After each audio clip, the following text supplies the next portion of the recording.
Before we get into today's episode, I've got something free for you.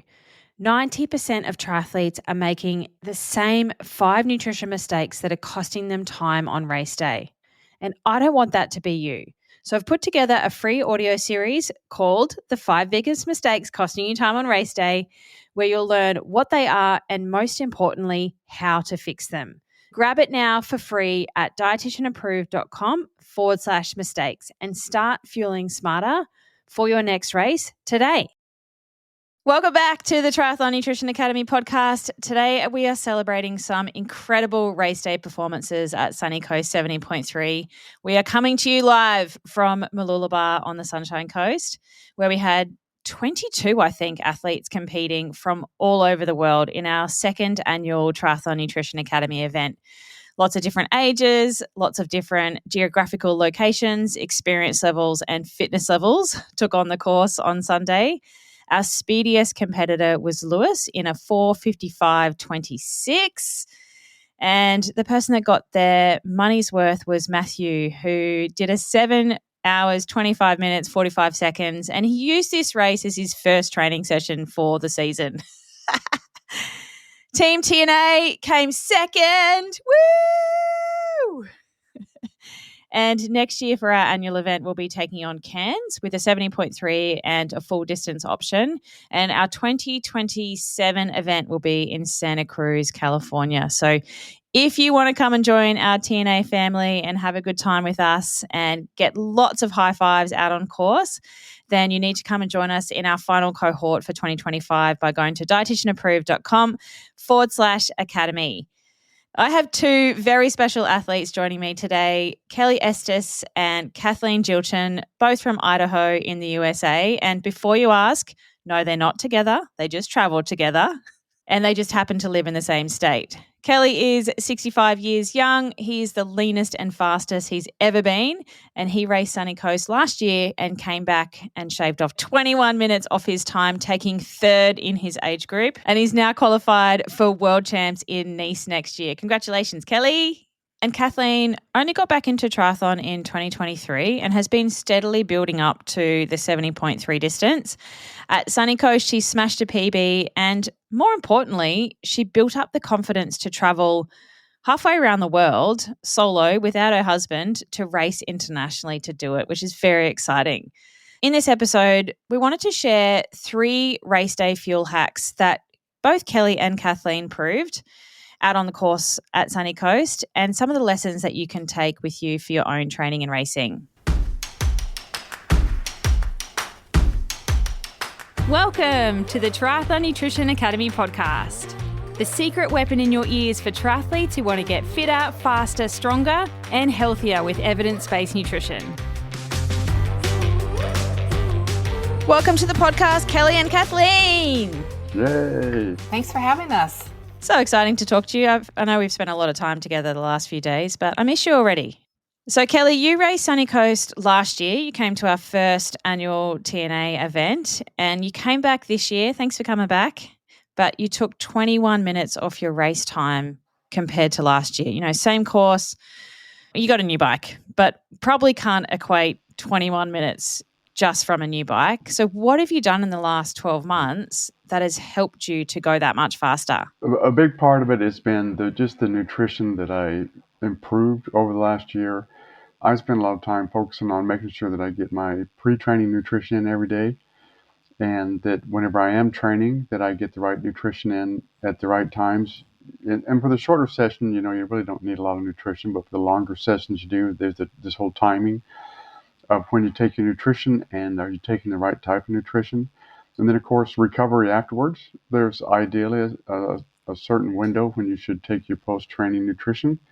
And then throughout the day, just making sure I'm getting the right amount of energy intake, nutrition intake, so that I'm fueled for the future training sessions. And for me, my baseline nutritional needs is about 2,500 calories a day. But with my training, I have another 1,000 calories a day in nutritional needs. So I'm between 3,500 and 4,000 calories a day on average that I need. And that seems like a lot, but that's what I need. And as you mentioned earlier, I'm the leanest and fastest I've ever been. So even at 3,500 to 4,000 calories a day, I'm still lean and fast and getting faster over time. I mean, that's just what the program has taught me is to making sure I've got the right nutrition, paying attention to that I'm taking the nutrition at the right times, and the results are undeniable. Yeah, you are eating more than you ever have before. You're hungry and your metabolism is just on fire. Like we're stoking the fire and it's just getting warm and it's burning a lot of calories. Like that's a lot of calories, which a lot of people would be like, holy crap, I've been trying to lose weight and I'm eating 1,200 calories. So that seems like a lot of food. What has been the change and what has happened for you to actually be the leanest you've ever been, but also the fastest at 65? So one of the things that the Triathlon Nutrition Academies really helped us with is in addition to just teaching us when to eat and what to eat, there's also this healthy lifestyle challenge that I've participated in. And that really helps us understand what kinds of foods to eat, fruits and vegetables, how many serves of fruits and vegetables you should have in a day, how much hydration you should be taking in each day, as well as things to avoid. What kinds of foods should you avoid? And then there's the recovery component, how much sleep you should have each day. And so the Healthy Lifestyle Challenge gives you these parameters to shoot for each day. And if you follow those things, which, most people really don't just all of a sudden one day you just start doing this stuff and you're 100% compliant and, it works for you. It's one of those things to where you start doing it and over time you get better and better. And the Healthy Lifestyle Challenge for us has been on the intervals of like a month or two each time we do it. And I think I've done it 3 times now. And so each time I do it, I embrace it in a way that it becomes more habit forming. And so now that I've gone through the Healthy Lifestyle Challenge 3 times, I just keep doing it every day as if it's just part of my routine. So I try to get in the number of serves of fruits and vegetables that's recommended for me. I make sure I hydrate properly. I try to get the right amount of sleep each night. And I try to avoid the bad foods that it tells us about. And so now it's just become a habit forming. So that whether I'm at home or I'm traveling, I know what to look for and how to optimize my nutrition intake, along with all the other things the Triathlon Nutrition Academy taught us about when to take your nutrition, how to optimize it for training and racing, that I'm lean, I'm fast, I keep getting fast, I feel good, I'm not injured, and I train 6 days a week. So I'm retired. I have the time to do that, and a lot of people don't. But the training program, the nutrition, have got me very healthy and full of energy and feeling good all the time. And so, a couple of data points for how's this paid off.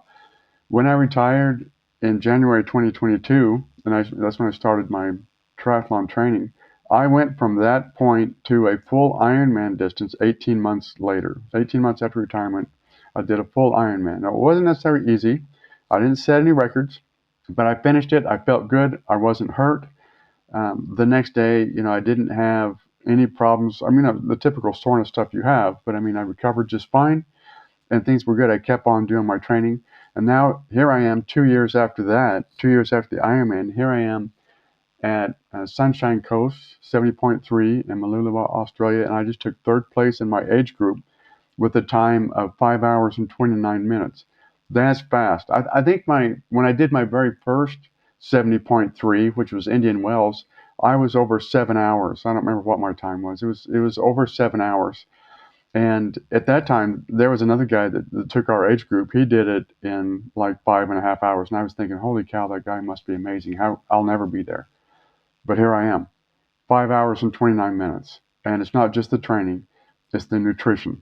Your nutrition has changed a lot since I met you. You posted something in our Facebook group of your pre-training and your recovery nutrition right in the early days, and it was all packaged foods. Do you remember? And you look back to that now and think, man, what was I doing compared to what you're eating now? And it is just a habit building thing that you stack those habits over time. But it's obviously working because, yeah, you are your leanest, you are your fastest, you know how to eat, you're in a completely different country and you still know how to adapt and manage your nutrition plan in Australia compared to the US. Yeah, big difference in my eating habits. A lot more whole foods, a lot more fruits and vegetables. I'm not miserable doing it. I mean, they're foods that I want to eat, enjoy eating, and this hasn't been a struggle where I have to be ultra disciplined or I'm miserable or I'm hungry all the time, that I'm eating stuff like I'm eating bland food and I'm thinking, God, how long is this going to go on? I mean, it's not like that. I really enjoy what I'm doing and I want to eat those healthy foods. I can see how it's helping me.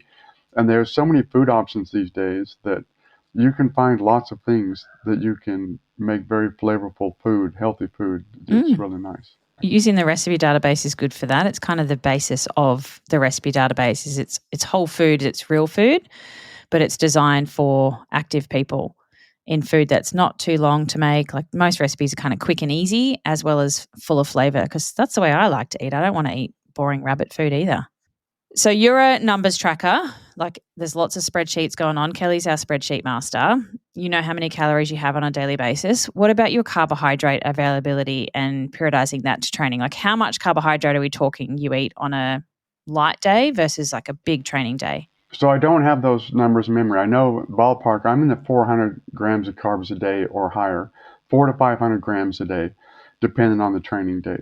So, I say on average, I have 1,000 calories a day in exercise that I add to my baseline amount. And so that's an average. So some days, like the long bike days or the long run days, the numbers are higher. And so on an average light training day, I probably burn around 1,000 calories, or however you think, earn 1,000 calories in additional energy to consume. And in those long bike days, I'm in the 2,000, 2,500 calories in that day. And so you have to eat accordingly. For periodization, you've got to eat that extra calories on those days to fuel that work and to recover.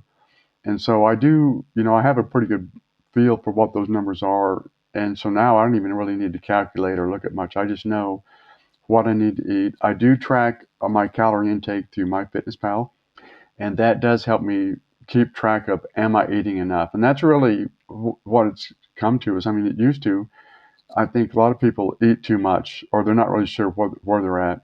And a lot of times they're under fueling and not even know it. And that's true for me also, is I have to make sure that I'm eating enough. So after I've done all my training for the day, and I often swim, like recently I swim 5 nights a week. After I'm done swimming and I go home, I eat whatever calories need to be consumed for the day to make sure I get enough in. And I'm telling you, it's necessary. If I don't get enough calories, I can tell, I'll be tired. And so I have to make sure I get those calories in. And sometimes I go over, and that's okay. It doesn't seem to matter. It's okay if I eat extra. My body just burns it up. And I'm just surprised at how lean I am. It's just amazing how this works. And the results speak for themselves, right? You just got a third place podium and a spot for world champs. So yeah. Do you feel for you that fueling was the missing link to unlocking that next level of performance? Oh, yeah. Because just training alone won't do it. So nutrition plays into motivation to get out the door and do the training to begin with. If you don't feel like getting out of bed, or you don't feel like you want to go do something, you don't feel like you want to get off the couch, you're never going to get the training done. When I get out of bed in the morning, I have the energy to think, yep, I'm going to go do this training today. I feel fine. And for me, I typically eat some kind of a meal before my training. And so that nutrition feeds into having the desire, the motivation to go train, as well as when I'm training, feel like I have enough energy to keep doing it, that I don't feel like, oh, this is hard, or that I don't want to do this. And then when I'm done training and I have my post-training recovery meals, and then I go out and I mow my lawn if that's what the chores are for the day. I do whatever I need to do. And so I have all the energy to do that. So I think it's important I think everybody kind of recognizes that, but they kind of wonder, is it true, or how do I do it? That's what the Triathlon Nutrition Academy does for you, is it really kind of helps you piece it together and helps you understand that if you want that energy all day long to live a normal lifestyle that you'd like to live and feel, like you have plenty of energy to do it, yeah, nutrition is really the secret to putting it all together and being, healthy, happy, and motivated to keep doing it day after day. Amen. Kathleen, your carbohydrate availability has changed drastically too. Like you used to eat a big salad the night before your race and wonder why you had gut issues. Now you have a science-backed carbohydrate loading plan, and you know exactly what you're doing, you know, before the race, after the race, and everything leading up to as well. How much do you think that has played into the change in your performance? It's been a huge change for me having a carb loading plan. I did have a big salad the night before I had races because I believed it was my last chance to get all of the healthy food that I had not eaten in training. It's time to get it the night before. That's the best time to have that food. And that caught up to me at about mile 8, no matter what I was doing. And unfortunately for all of the companies that make gel products, I blamed it on the gel product. And so joining the academy and talking with you helped me figure out that it had nothing to do with the gels. It had everything to do with what I was doing leading up to it. So one of the really great things about the academy is you do teach us how to carb load, and it's not just the stereotypical bowl of spaghetti the night before. And I am a little different than Kelly. I'm more of a 2 steps forward, 1 step back kind of person. I have to learn the hard way at times. But my last 2 races, and actually the one before this one, I was doing it out of town. I pre-measured everything with a scale in advance, had it in little Tupperware containers so that as we were on the road, I looked at my watch, I said it's noon, reached for the cooler, got out the fried rice recipe from the recipe database. That was my lunch. I knew I had the right amount. I knew I had the right amount of protein, fiber, carbs, all that kind of stuff. And I carried that through for the day and a half because it was an Olympic distance up to race morning, where I had actually, for the first time, pre-measured out my pre-race meal. And I'm someone who has peanut butter and honey on a bagel. And you had pointed out to me that I had to have a lot of honey. And I thought, well, it can't be too much honey. Well, that was my first time of realizing that was a lot of honey that I was putting in. I thought, I'm done with honey for a few days. But when race morning comes, I'm energized. I don't have any issues before or after or during the race. I took 10 minutes off an Olympic distance time 6 weeks ago. And with this race, I took another 10 minutes off. And this was a much more challenging course than my previous 70.3. So that was super exciting. There was an interesting element of traveling internationally when I had made my plan based on foods in the United States. So when we arrived here in Mooloolaba on Tuesday, Kelly was insistent we're all going to the grocery store so we can start getting food for our apartments. And as I was going through the grocery store and picking up bagels and picking up different things, I grabbed what I thought I needed. And then over the next few days, as I was looking at the foods, I realized the ingredients were a little bit different and the carb levels were different and the fiber levels were different. And so what I was really excited about was the day before the race, I realized I could just go to my carb loading plan, and I swapped out the foods that I had on it with what I was actually eating. So by the end of the day, I was calculating, okay, do I still have room for this amount of spaghetti? And did I still allow room for my Mars bars, which yes, I did. So, I had absolutely no idea that carb loading was as complex of an equation to get it right so that you feel the best that you can on race day. And that's something that I'm definitely grateful for having learned in the academy. All right, triathletes, if you've been thinking about getting your nutrition sorted, now is the time to take some action. We are gearing up for the final Triathlon Nutrition Academy cohort of 2025, and this is your last chance to work with me this year.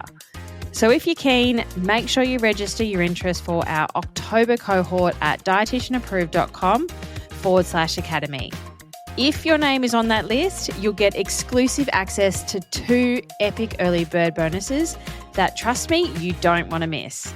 So head over to dietitianapproved.com/academy now, click on that big orange button and get your name on the list today.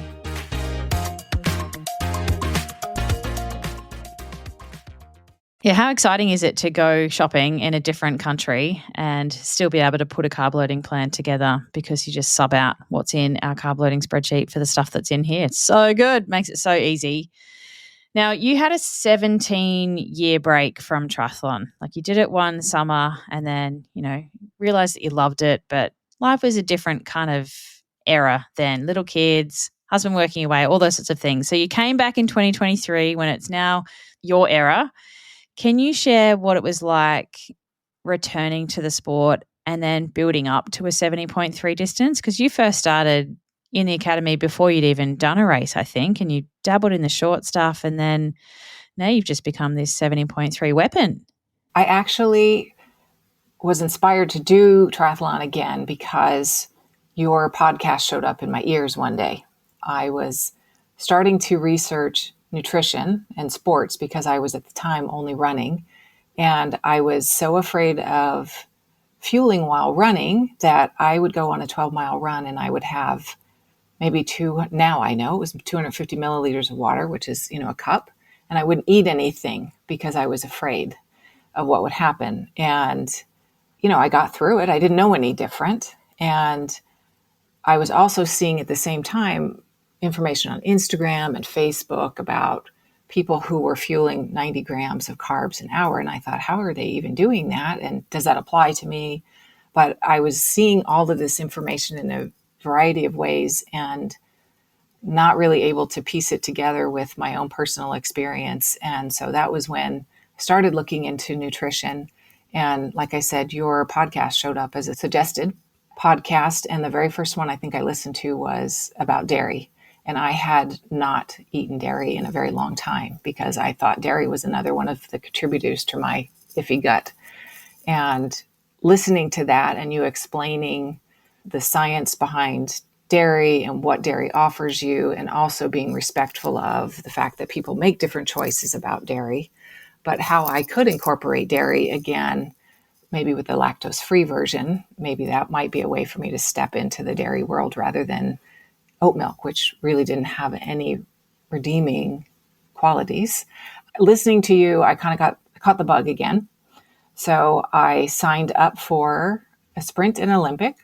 I realized I was not going to be able to figure out the nutrition on my own, and I just wanted to sign up for this academy. And I loved the perspective that you had of it's a full approach to teaching you the hows and the whys and the whats so that it's personal to me and it follows science-based practices, and the way you present it was easy for me to comprehend, and the ability of me to show up at Power Hour and hear and have the opportunity for questions. That was really important. But anyway, basically I started off with the sprint, and I remember after my first month of training, I was on a run and I had a little mini meltdown because I was so exhausted by trying to figure out what pools I could swim at, what times were the pools open, what gear did I need to put on the bike.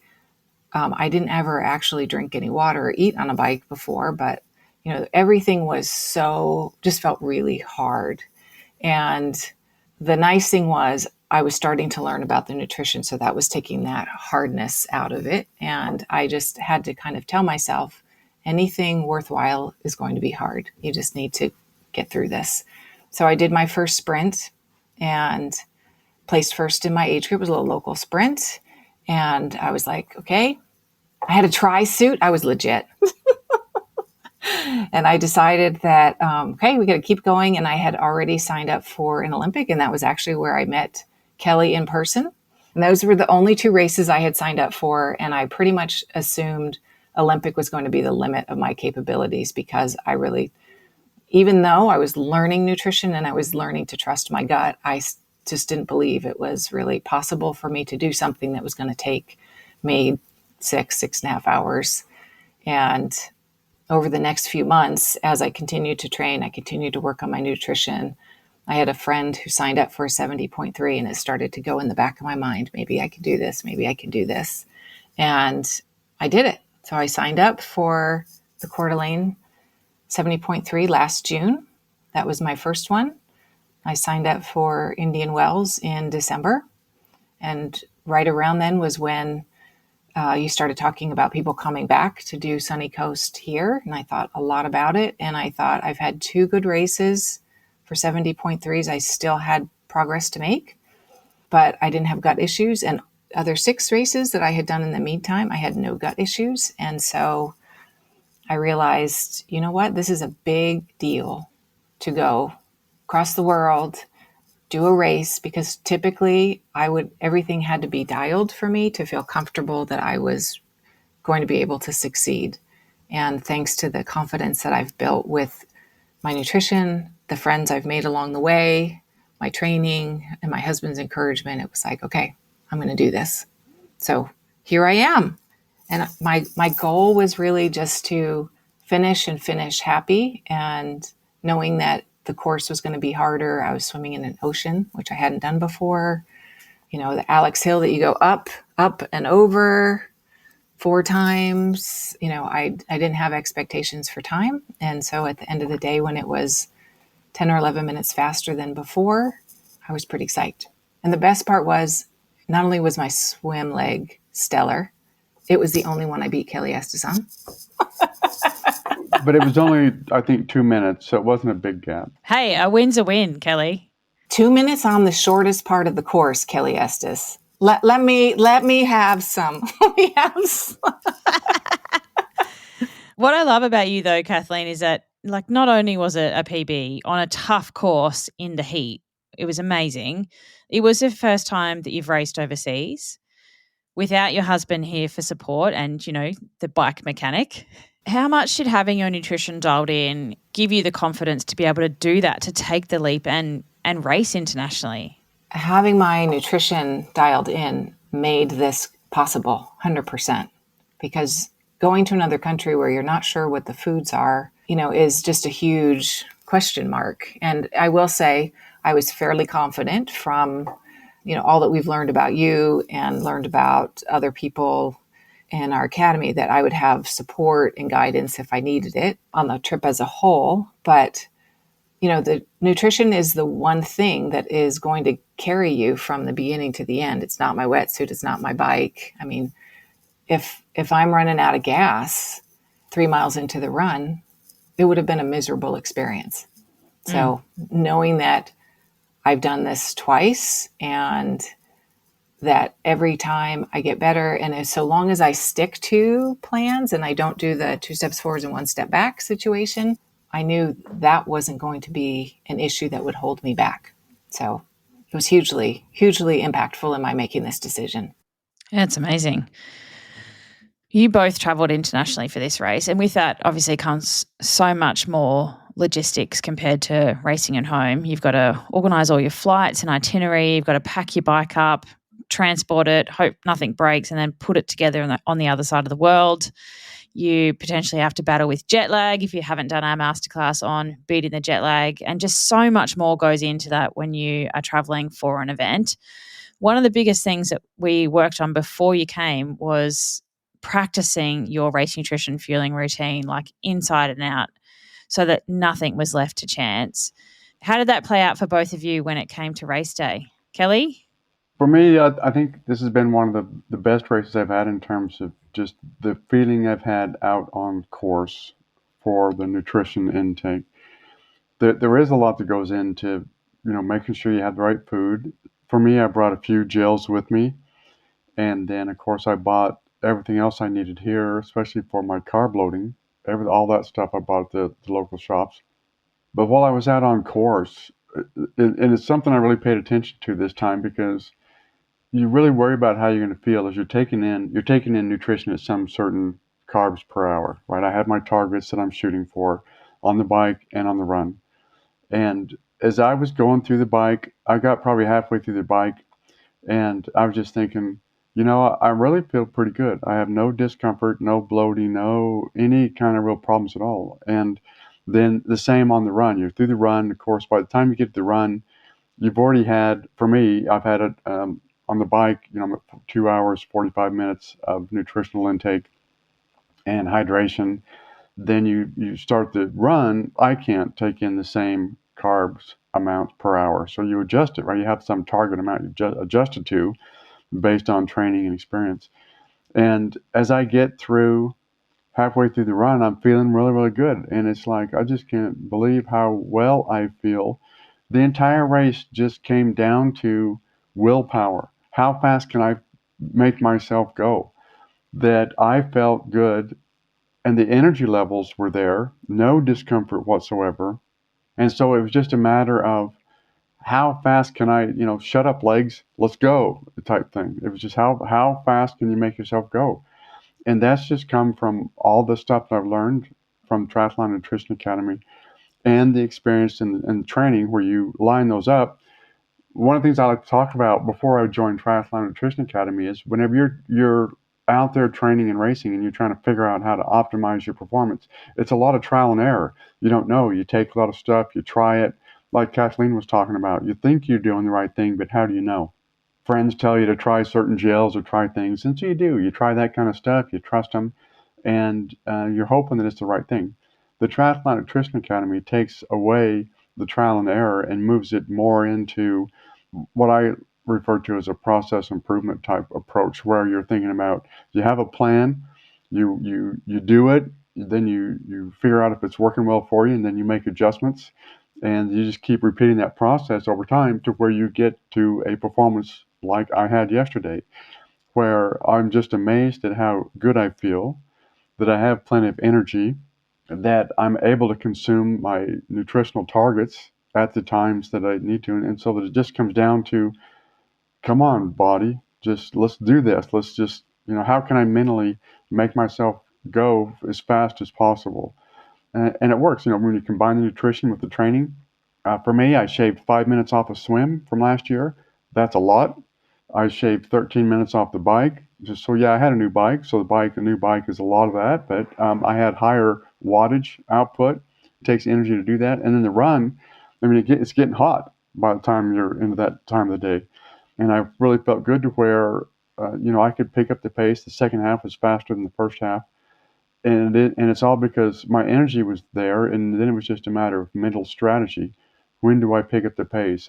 When's the best time for me to give it my all and not leave anything out on the course. And that's just the way my day went.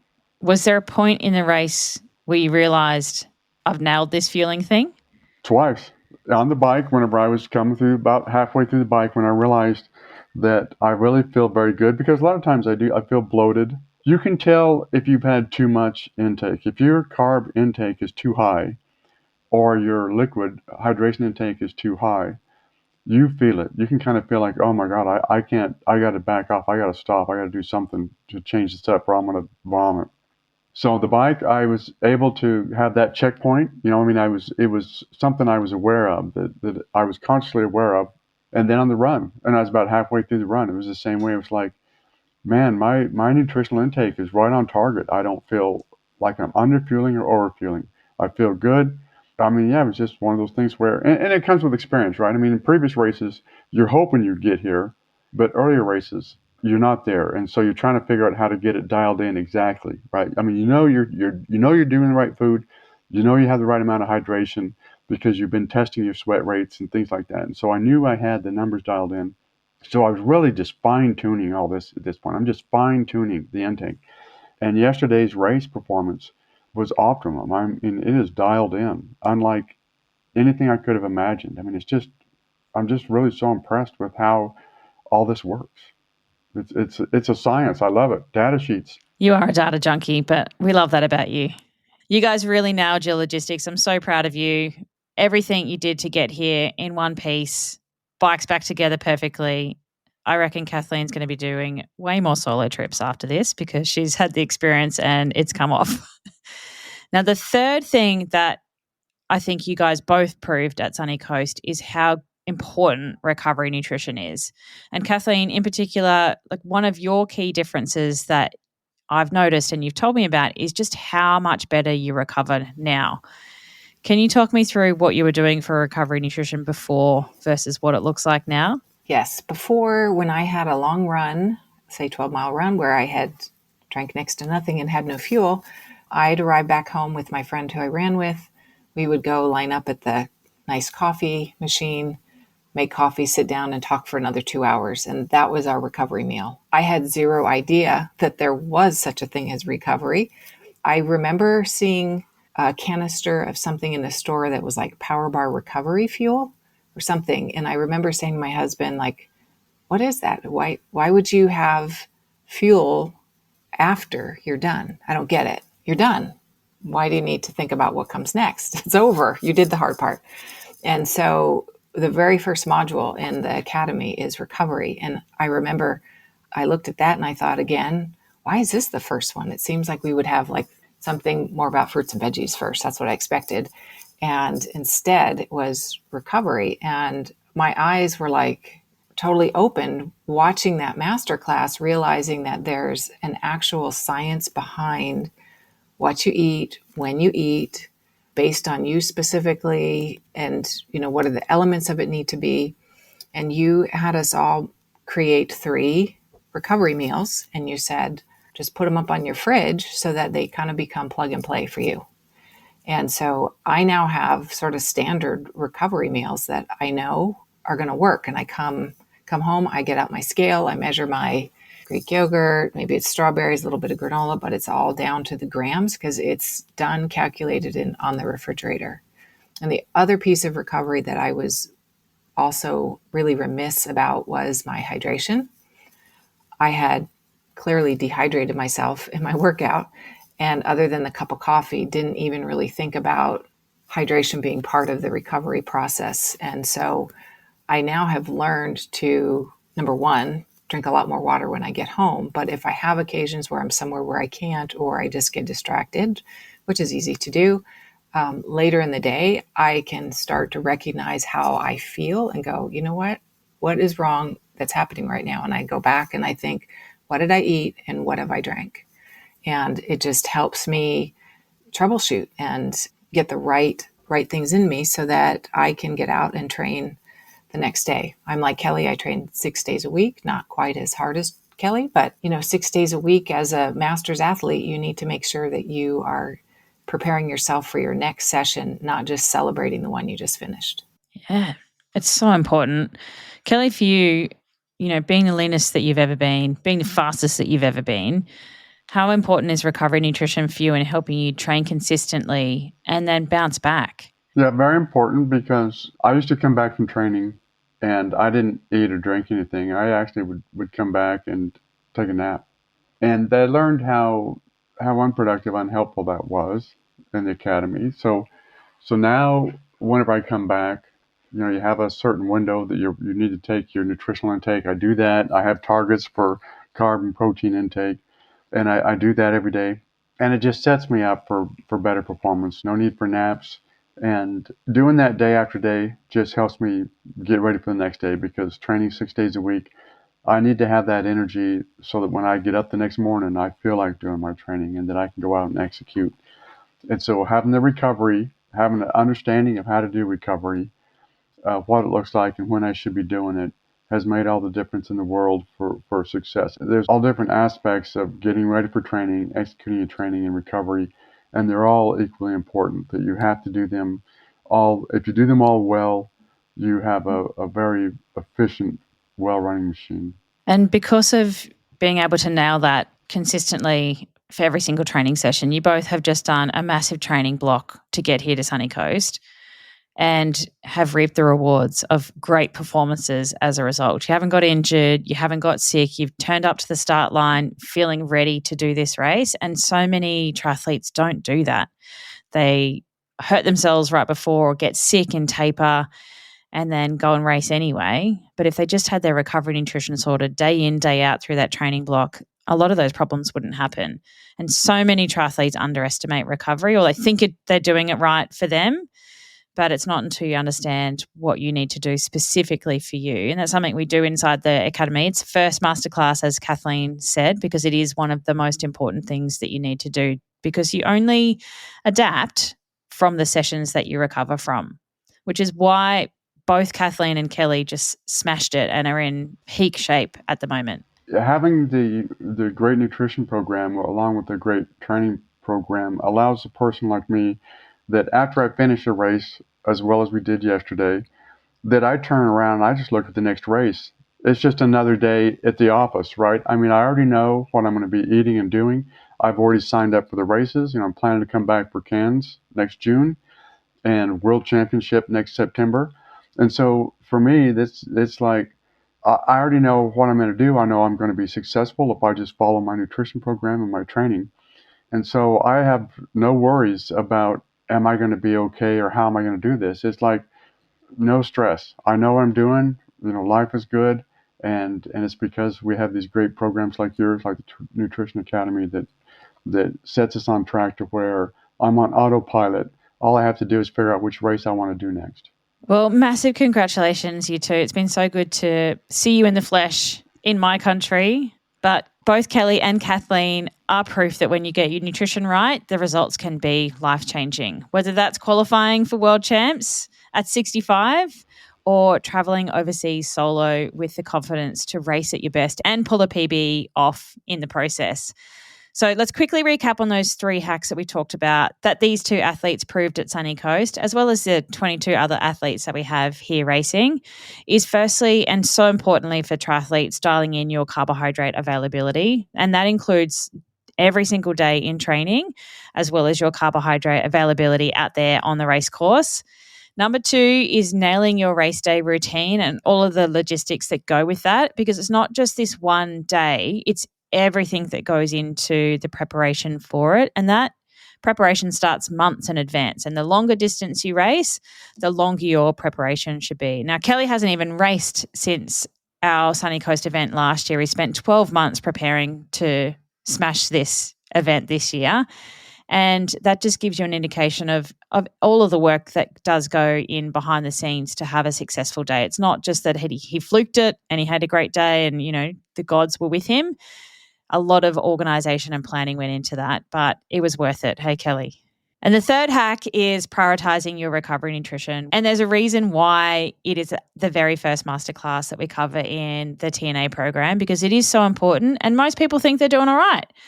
And the majority of athletes are still not quite nailing their recovery nutrition, but it's going to help you train consistently, not get sick, not get injured, and arrive potentially internationally to a race feeling fresh and ready to go. So these just aren't hacks. They are actually strategies that we teach inside the Triathlon Nutrition Academy program. And if you want to learn how to apply them to your own training and racing, then doors are opening soon for our final cohort of 2025. Make sure you have your name on the list. Head to dietitianapproved.com/academy. Register your interest in this final cohort and come and join us, and then you can join us in Cairns 2026, and maybe you'll be on the podcast sharing about how awesome your race performance was. No pressure though, no pressure. But this is your chance to actually feel smarter so you can train harder and race stronger, just like Kelly and Kathleen have shown. That's it for me. I'm going to crawl into a big dark hole now and sleep for the next week, I think, to recover from such an epic weekend. Thank you so much for joining me. I'll see everyone next week. Bye. Bye, Taryn. Thank you.